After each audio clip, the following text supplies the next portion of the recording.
Na Terra, ao contrário, o que acabou acontecendo? Nós tínhamos uma densidade completamente diferente daquela encontrada nos mares, nas pequenas lagoas, ou eventualmente até nos pequenos córregos. Nós tínhamos então um ambiente menos denso, superficialmente, e essa menor densidade proporcionou, deu ao sentido da visão algo que passava a ser muito mais significativo para a competição, para a sobrevivência entre as espécies. Aqui passa a ser bastante importante, então, o desenvolvimento que a visão teve para alguns organismos vivos, como os artrópodos e os insetos, que é a nossa abordagem principal. Durante esse período, entre os artrópodos, os insetos passam a se destacar como elementos de exploração do ambiente, de utilização dos recursos, que gerou uma diversidade significativa. Como a gente pode ver, principalmente nos mares mais rasos, ou principalmente nos pequenos córregos, por onde ocorreu essa invasão inicial, essa tomada, essa conquista da Terra, esses insetos passaram a ter novos recursos. Tá? Animais que eventualmente, outros organismos vivos, como animais, que acabavam se degradando, serviam de substrato para a alimentação desses insetos. Mas principalmente passa a ocorrer logo depois da primeira invasão da Terra por parte dos animais, um grande estabelecimento dos vegetais, primeiro formando tapetes verdes, depois formando as florestas. Novos substratos passam a aparecer e a diversidade e maneiras de ocupação do ambiente por parte dos insetos passa a se tornar cada vez mais importante e mais diversa. É aí que começa a nossa comparação com vários elementos das estruturas da fisiologia, do corpo do inseto, que passam a ser importantes do ponto de vista comparativo. Então vejamos. Os insetos, como nós, acabam tendo divisões orgânicas ou elementos internos que são muito semelhantes com o ser humano. Nós temos uma superfície interna de estruturas que é recoberta por uma serosa chamada celoma.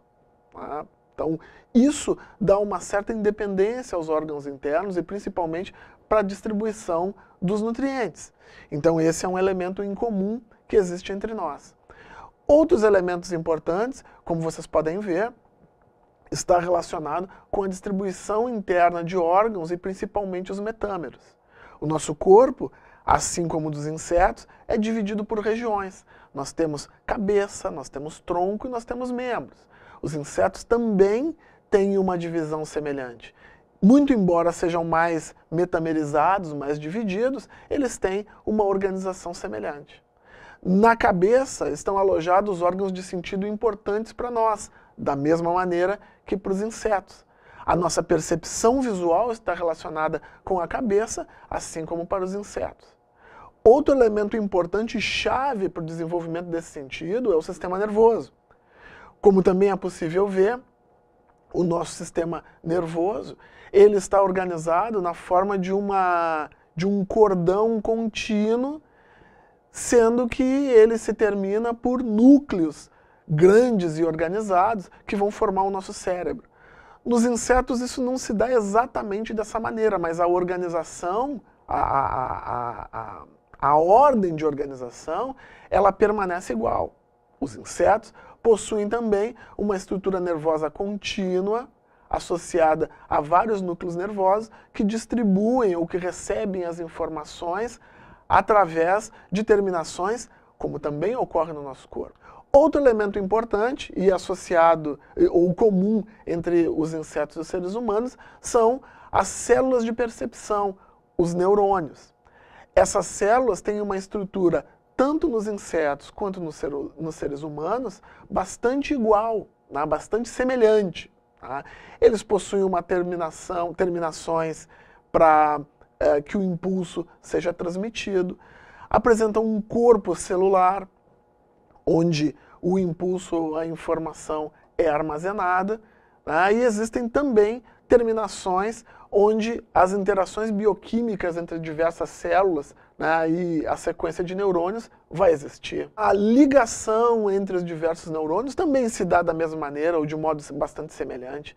Nós temos neurônios sensoriais, vários neurônios associativos e neurônios motores, que vão produzir a resposta esperada com a interação que se faz com o ambiente. Então, basicamente, a evolução está proporcionando ao longo, né, do tempo estruturas que são bastante semelhantes e funcionamentos que são bastante parecidos. Né? E a evolução, então, está fomentando um processo, um projeto fisiológico que vai sendo progressivamente bem sucedido e bem selecionado. Né? E nós estamos nesse meio. Entre esses processos seletivos e de desenvolvimento de percepção estão a visão. Tá? E a visão organizada, então, dentro dessas áreas de percepção. Como a gente pode ver, núcleos nervosos importantes estão localizados nas regiões anteriores. Tá? Para nós, existe um cérebro, para os insetos, existem núcleos cerebroides, que têm funções ou lembram funções semelhantes. Nesses locais, comparativamente, como a gente pode ver, por exemplo, comparando o ser humano com uma mosca, as semelhanças são muito grandes, muito embora a distribuição possa ser um pouco diferente.